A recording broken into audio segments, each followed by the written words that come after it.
welcome back. The room is unsurprisingly full because next we have an industry icon on the stage with us. Arsenal's all-time top scorer and a Premier League legend. He has been inducted into the Premier League Hall of Fame, so I can use that word properly. It is Thierry Henry. He will be joining us to talk about the great strides that are being made into VR technology and how it is assisting players from the top level, particularly down to grassroots, via the Rezzil platform, as well as sharing his thoughts on technology in the modern game in general. What is Rezzil, you may be asking? Let's have a look.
We will explain more as we go along. Thank you to Meta for sponsoring this session, and please welcome onto the stage the man himself, Thierry Henry. We fight the powers that be. Come rule the world with me. It's time I fade. So come rule the world with me. We can rule. Thierry, thank you very much for joining us here. I know this is something that you are particularly passionate about, and a number of top players are involved with the business Rezzil. I'm sure that lots of companies come to talk to you. I'm sure there are lots of people in the room that like to talk to you. What is it about this particular business that made you so interested? Well, it did happen, in all fairness. I had a lot of opportunities to work with companies, and it never really took me. I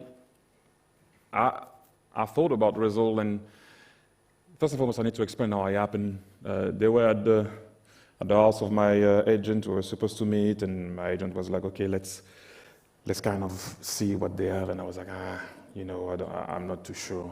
And I have to say that when I went to his house and I saw what they were offering, I was like, okay, if you can trigger and stimulate the brain of someone, the cognitive aspect and part of the game, I was like, I'm all for it, because I thought I was a thinker of the game. So, I was like, okay, that's something where I can see the game going, because you often have a coach that will tell you, I will make you faster, I will make you stronger, and whatnot along those lines.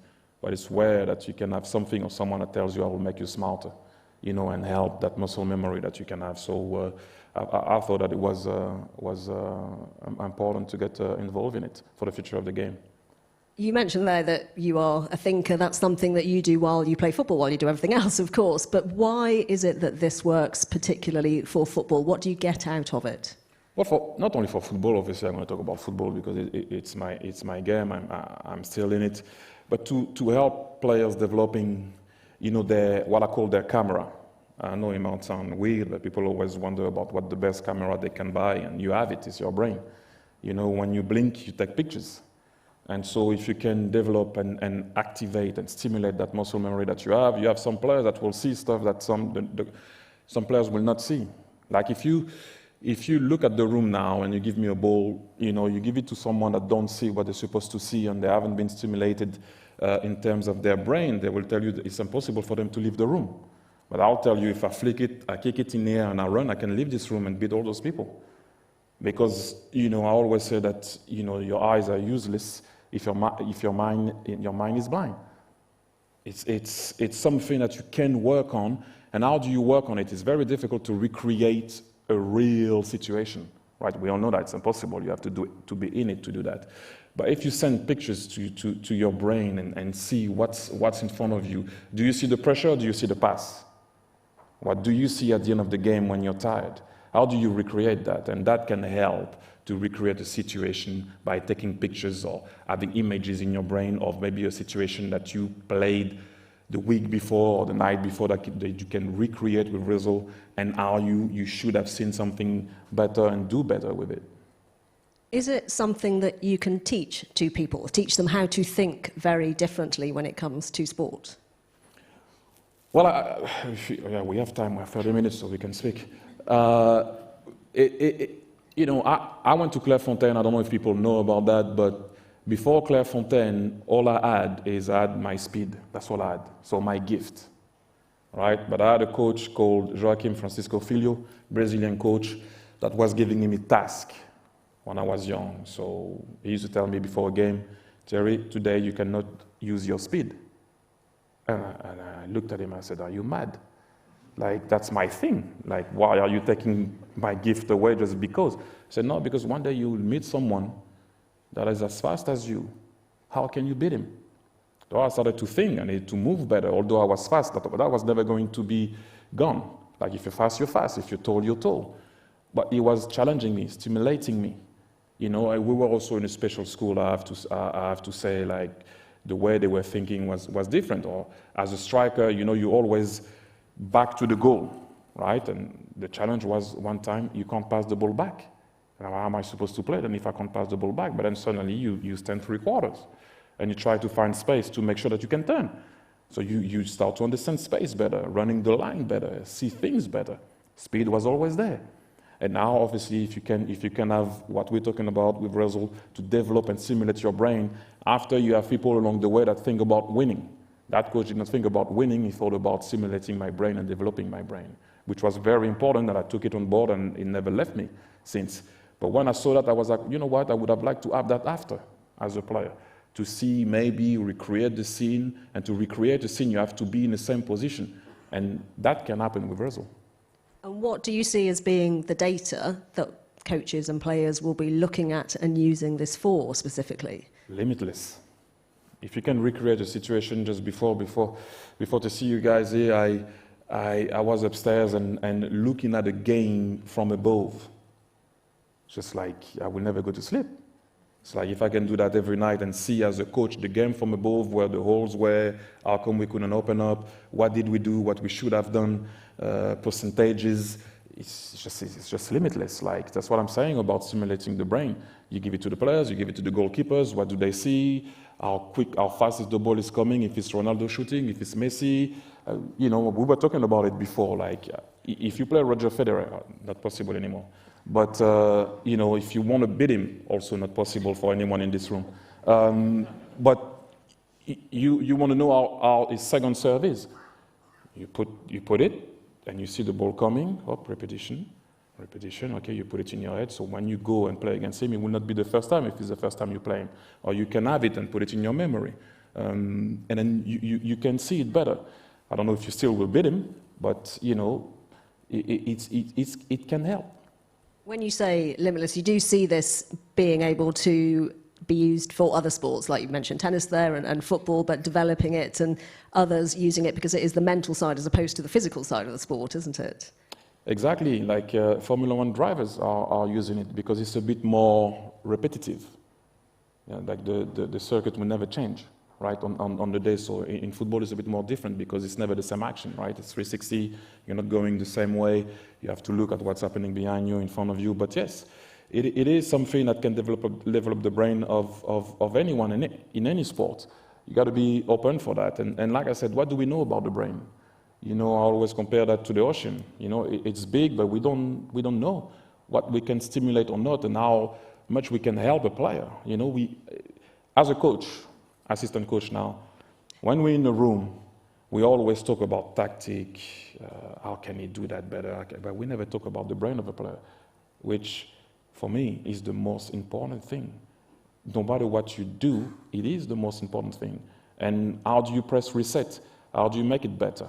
We only press reset or try to press reset when it's too late. And we try to go and work for it. Why don't we prevent and try to help before it happens? Obviously, I went a bit too far, but it's the same in the game. How can you make a player smarter? And therefore, talking about that side of things, presumably this is going to help when it comes to grassroots players, Oh, yeah. children, and not heading the ball necessarily. It would have been great for me because I couldn't head the ball to save my life. But having said that, yes, as a youngster, I remember in my days when I was young, like the balls were so hard, and the coach was like, let's work on headers. I'm like, why? Like, ball is coming, you hit it once, you hit it twice, you hit it 3 times. And it hurts. It does hurt. And I know players will tell you, no, it's not, it hurts. It does hurt. You had the ball for a long time. The day after, you're not well. You have like that bar here, like you move like that. It's hurting. And so imagine if your brain is not developed yet as a youngster, what impact that it can have on you.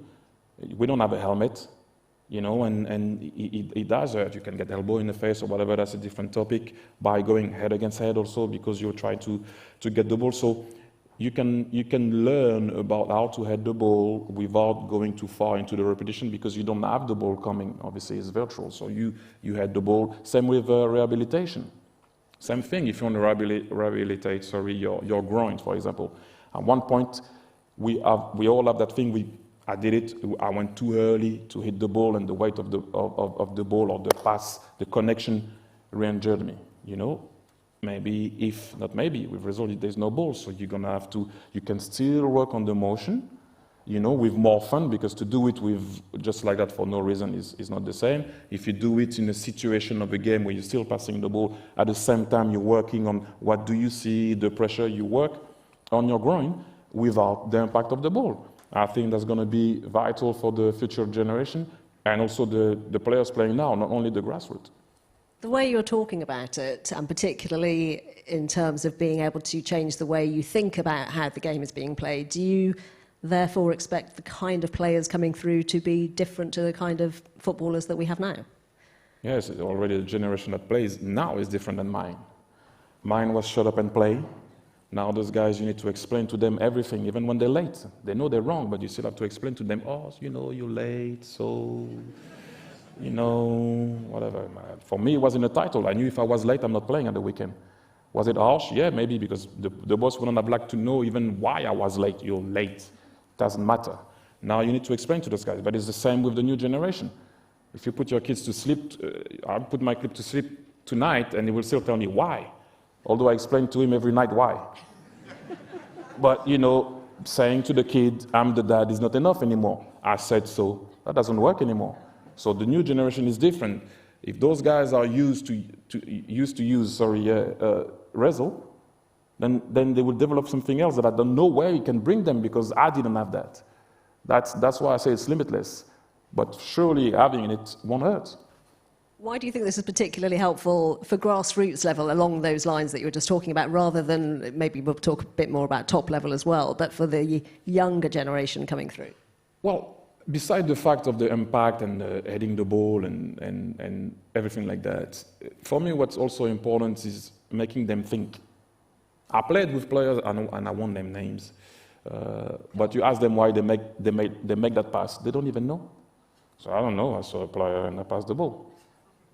I'm like, surely, did we have an overload or we were on the load? Why did you pass the ball on the side that it was 1 Arsenal players against 4? If you turn the other way, we were on an overload. Why? But when your brain it's like the same. Like, right, if you ask me now to learn Japanese, I will struggle. When you're born in a place, your brain as a youngster takes it so well.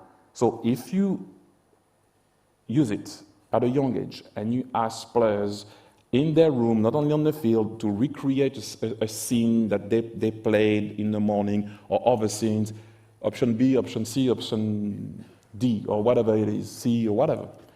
Why did you pass the ball there? Oh, because we have an overload, so it's obvious. Well done. You know, but some players pass the ball just because, oh, he's blue, I'm blue. Okay, let's go. We're not losing the ball. So what's the point behind it? It's got to be a purpose when you pass the ball. You've played, obviously, Premier League, Champions League, World Cup, the biggest stadia, the biggest pressure. You can't recreate that with something like Rezzil, with a VR technology. How does this lead into being able to deal with the pressure of those situations? How do you recreate pressure? It's and I'm not making a joke when I'm saying that, but it's virtually impossible. But How do you recreate that? Just sending messages to your brain.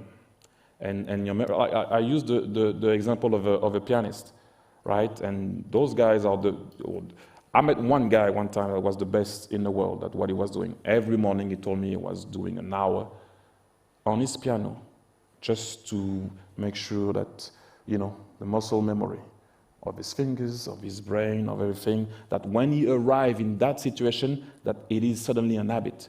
Then if it's an habit, you don't think about it. It's like right now, you don't think about breathing, right? You don't say to yourself, I need to breathe, if not I might die. You breathe. So that's the same thing.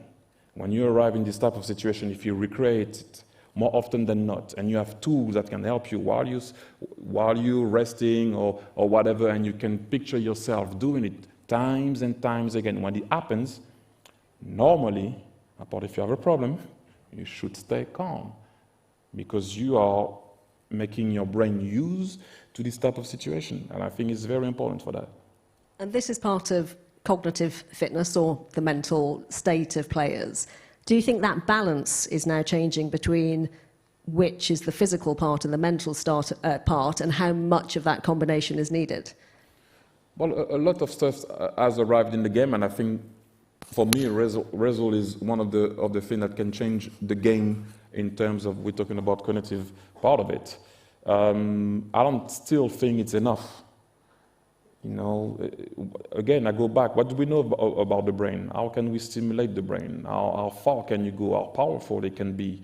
Obviously, we're talking about the game now. If we're talking about life, it's a different ball game. But I still think that, for example, in my sport, in football, we still have some taboo subject that we don't want to talk about.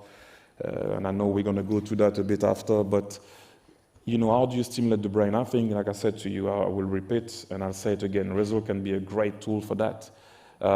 People have to be more open to accept it. And it's tough to say to someone, your brain doesn't function well, in bracket. When I say that, I'm talking about the game, not about life. But when you challenge someone about what they see and about what they do and how smart or not they are, it can be hurtful at times. But if it's for the better, I think it's a good one. But I think the game should go that way a bit more. We're going into a lot of things to get an extra yard, to get extra muscle, to be extra centimeter or whatever it is. But you need to get maybe an extra cell or an extra something that's going to make you think better. I'm sure there are lots of questions for Thierry. Unfortunately, this has logged itself out. So if there's somebody from Leaders that could help, I don't know what the password is to log back in again, if they could come and grab this, please, from me, then I can get the questions from the audience as well. While somebody is hopefully going to come and help me with that, can you explain a little bit? You said limitless in terms of where this could go. What do you expect the expansion of something like this with VR to be? I nearly said VAR, with VR to be? Well, hopefully not playing on it for real, because I still would like to see players playing for real. But the extension of it is like maybe having as a group a training session with it. All being on the field and seeing and a tactical work. Sometimes on the field we do tactical work without opposition and without the ball, just for positioning. So it will be great, maybe, you're the coach and you're behind them, amongst them, and we're in the room, and you tell them in the morning of the game, now a bit more on the left, a bit more on the right, you go, you squeeze. Instead of going on the field, you can do that in a big, maybe conference room in a hotel. This type of thing that can be a great advantage for any coach. It is very interesting how things are moving very quickly at the moment. I mentioned VAR, so we might as well go there. There is this integration of technology into the game. Do you see that really changing how the game is played? I think in football we're still behind. We have so much to learn on what I can see in American football, in rugby, in cricket, or whatever it is, or tennis. It's instant. We also know that the referee will give you an explanation. They have a mic, they talk. Obviously in tennis, are you going to battle with the decision of the computer? If you start to do that, then you're in trouble. With VAR, what I get annoyed with VAR with is not quick enough. And then it's still the decision of someone in a truck or wherever they are, right? Because it's not VAR that takes the decision. VAR is just there to record the situation. And the man in the truck will call to say to the referee, you made a mistake or you didn't make a mistake. Sometimes do they help? Yes. Sometimes do they help? No. But I also can understand that a human being can make a mistake.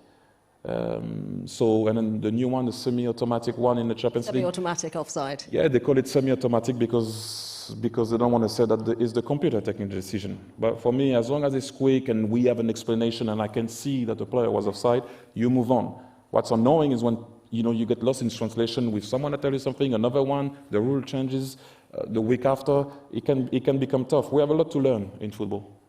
How well do you think that works in other sports? We've discussed tennis quite a lot before we came out here because it's a sport that we both enjoy. And I think when it comes to technology, there's a section there with the line calls that has worked, and it works, as you said, very quickly. Well, it is. And you can see for other reasons, sometimes when it's the umpire that calls something, you see the players arguing. Because if you know you can speak with someone, you will speak. It's just the nature of a human being. But when they turn and they put that music, and you look, is the ball in, the ball out, everyone goes, oh, and everyone plays. Even though maybe it wasn't right, because the computer maybe at that moment it wasn't right, or whatever it was. But you don't discuss it, because how are you going to discuss? You move on. So that's why I say we have a lot to learn and maybe to take from other sports that we have in Europe. How much of that is natural progression? In tennis, it's been around for a long time, the Hawkeye, the technology. This is something that players will understand, and particularly when you're talking about this VR level of technology being learnt as players come through, then they become much more used to having something like VAR, semi-automatic offside. That's very important. Like, for me, I still struggle, and I'm sure the guys in my generation and the women from my generation also watching the game will go like, what? But if you grew up with something, it's easier to accept it, right? But having said that, we would have had all the rants of and the McEnroe being upset also. Those are legendary, right?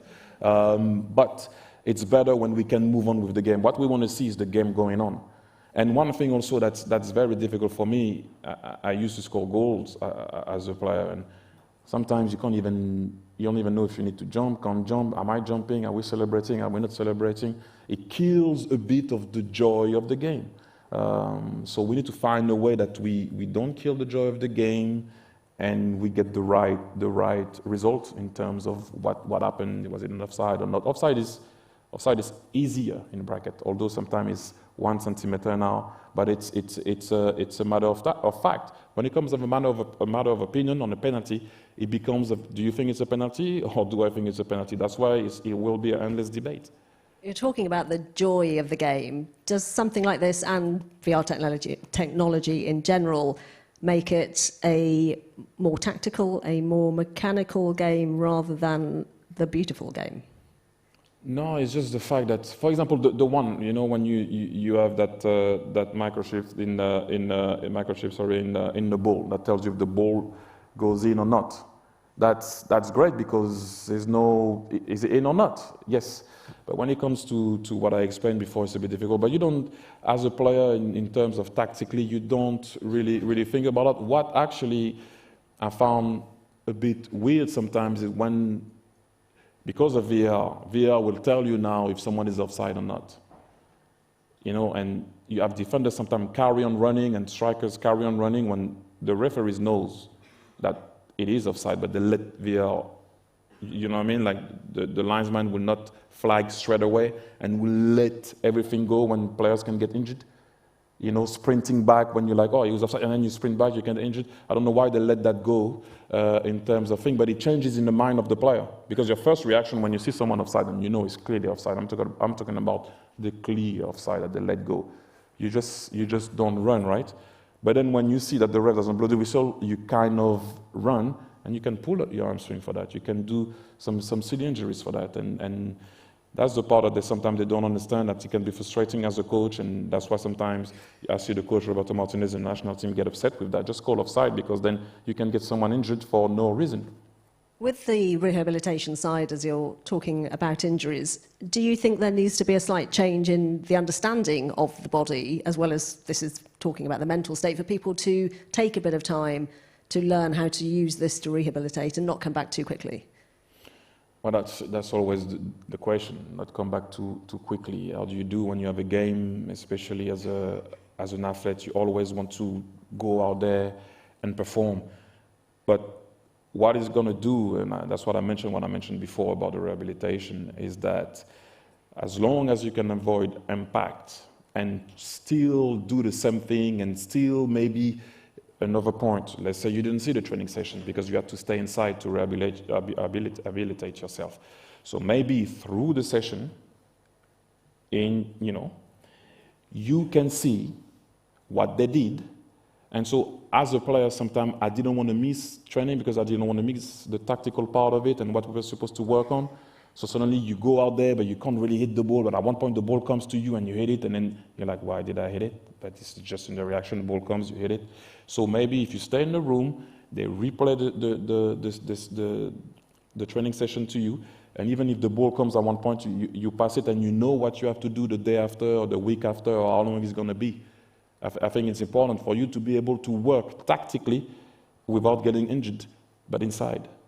Yeah, it's very interesting, and that's the physical side. I do now finally have the questions now that we've logged back in. There's an interesting question here from Julia. Rezzil is helping develop the cognitive side of the brain. What would help the mental health of the player? Oof. So is that not the story or the question for everyone, not only in the game? That's going to be another program, right? Because, like, if you that obviously that can be on Rezzil and maybe working on it, but this is something that's very, very difficult to tackle. Why? Because for a certain person, it's still taboo. If you come out there now and you say that you had depression or you were not well, or after a game, right? You come and you say, I wasn't well, I couldn't play. People might say it's an excuse.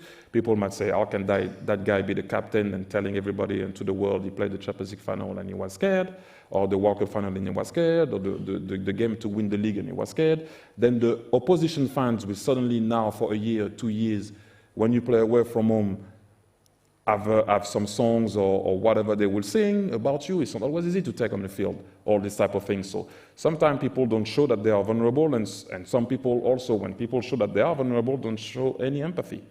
So if, Andy, if you heard or what, try to invent something to put it on Rezzil that can help, that will be amazing. But unfortunately, it's a tough one, because is the world ready to listen to someone that says that at that level, and not say, oh my God, is he really complaining with the amount of money that he makes? As you mentioned, it's not. No, I'm just saying it's not an easy one. And I grew up in a generation where it was shut up and play. Leave your problem at home, leave your happiness at home. So, but again, if the new generation is being told that it's okay to be vulnerable through Rezzil, or it is okay to show empathy when someone is vulnerable, because if you show zero empathy that someone is vulnerable, he will not come back to you and talk to you again. So, great question, but I think the world is waiting to answer that one, because mental health is a massive problem. And looking at things in a different way, which this is, I guess, is one of the ways of trying to help people like that. Another question that's come in is about the technology behind Rezzil and making it, because you're involved on the business side, affordable and accessible to grassroots level. Do you think that is something that will come? Yes, through the clubs. It's like at a youth level, club provide shirt, they will provide some. If you're not part of a club, obviously it's going to be like everything. If you want to buy a kit, you have to buy it. But through the clubs, obviously for the grassroots, I think it's going to be important. The federation is going to have to come along and adopt that way also, to think about what can we do, how we can help players to understand what I just mentioned: mental health, vulnerability, empathy, to get bigger, to get stronger, to move faster, to understand the game better, to be smarter. You're gonna have to have that. And yes, it's gonna have to be a program. It's gonna have to be something that, like, you get your shirt, your shorts, your shin pads, and your boots when you're at a club. You will get that too. How much do you think that is going to be embraced by the clubs in terms of this is something different, and it is a different mindset, isn't it? That I would like, and I hope that people can open their mind on that. Because like I said before, and I know I'm going to repeat myself, my muscle doesn't send any message to my brain. It's the other way around. It's what do you see, what do you send, and how do you do it. Then it comes also, obviously, the execution of how you play goes also through working a lot and training a lot. But I think, and I hope that the clubs are going to react well. Some of the clubs are using it for rehabilitation. The goalkeeper, Andy, just showed me that De Gea will be in a situation where someone is shooting, obviously, and deflected balls, and he has to react. It's the same views that he has in the game. That is massive. And you're at home. That's more training. You know, sitting in or whatever, standing in your lounge. I think it is important, and I hope that the clubs are going to respond well, because it is important. That example there also means that you don't need space, which is a commodity, because you can do it in a much smaller room. You can have this experience without having a vast football field in front of you, or a tennis court, or whatever it is, doesn't it? Exactly. I mean, it's not the end of the world. We all know that people have difficulties in this world. It's not the end of the world to take your car to go to the training ground and call the coach and do it. But why not doing it at home, like for 5 minutes, for 10 minutes, or before a game, to review something, and now you consider the goal, you replay it, you have it in your head, instead of having from, another view. You have it from your view, from that day, and instead of replaying it in your mind, you have it, it's there, it's you again, considering the goal, and you're like, okay, I moved like that, maybe I should have moved like that. And then you work with that. I think it's important. Yeah, like I said, if I was a player, oh my God, I would have used that every single minute of it, because every single, way for me to get a yard, half of a second ahead of someone, or understand what happened better than the other guy, I would have used it. We're talking very much about professional sport. Again, interesting question. Is there a recreational application for this? Because then it becomes commercial, which drives revenue, doesn't it? Well, listen, there's whatever you want, you can find it. Like I've been, how can I put that into words? Like shocked with what you can do and you can find. It is crazy, but mainly it will trigger your brain. Speed also. Speed is a couple of stuff that can make you move. But ultimately, again, what are you making faster? It's your brain, right? You see the light, you touch.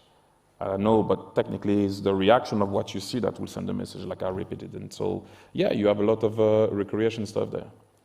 Where do you see this going in the next probably 25 years, looking a bit further ahead rather than the immediate future?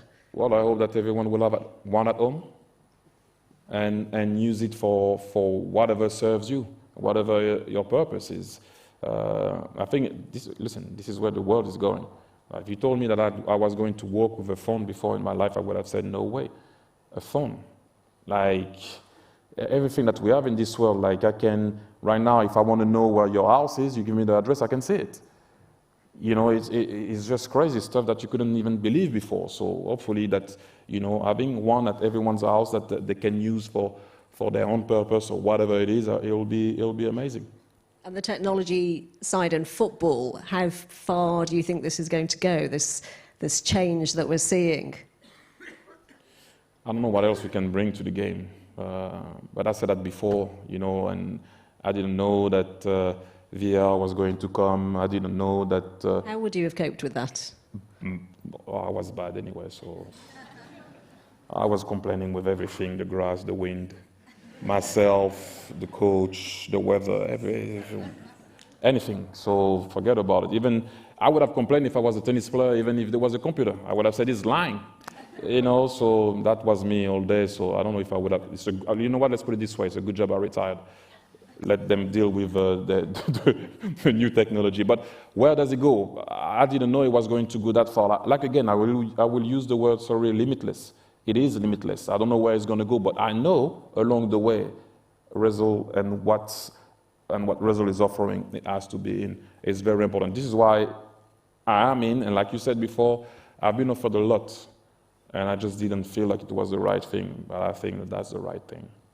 Thank you. It's very interesting to hear you talk about it, and clearly you're very passionate about it in terms of how it can help people in sport and away from sport. It is, we're talking about the game, but I always say the game for me is a state of mind.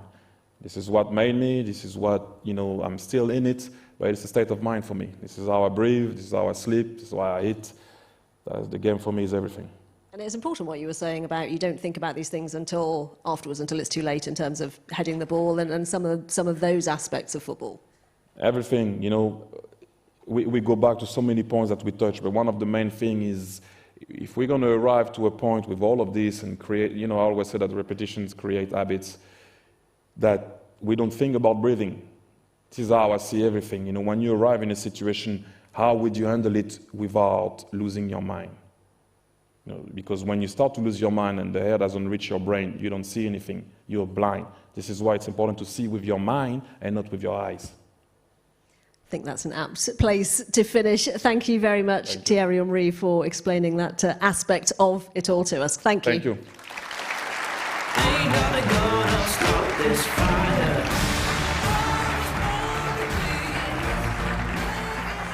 Thank you very much to Thierry Henry and to Meta for bringing us that session. It is the end of day one on the headline stage. There is plenty happening around Twickenham, though.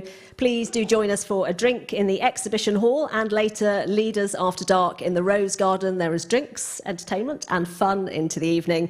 And if you are not joining us tomorrow, then please leave your lanyards behind. Very much about sustainability here. If you are back tomorrow, registration opens at 8 o'clock, and make sure you're back here at the headline stage for 10:20. We'll be starting proceedings in conversation with the founder and managing director of Redbird Capital Partners and the new owner of Milan. Until then, enjoy your evening. Thank you very much. Thank you very much to Thierry Henry too. Thank you.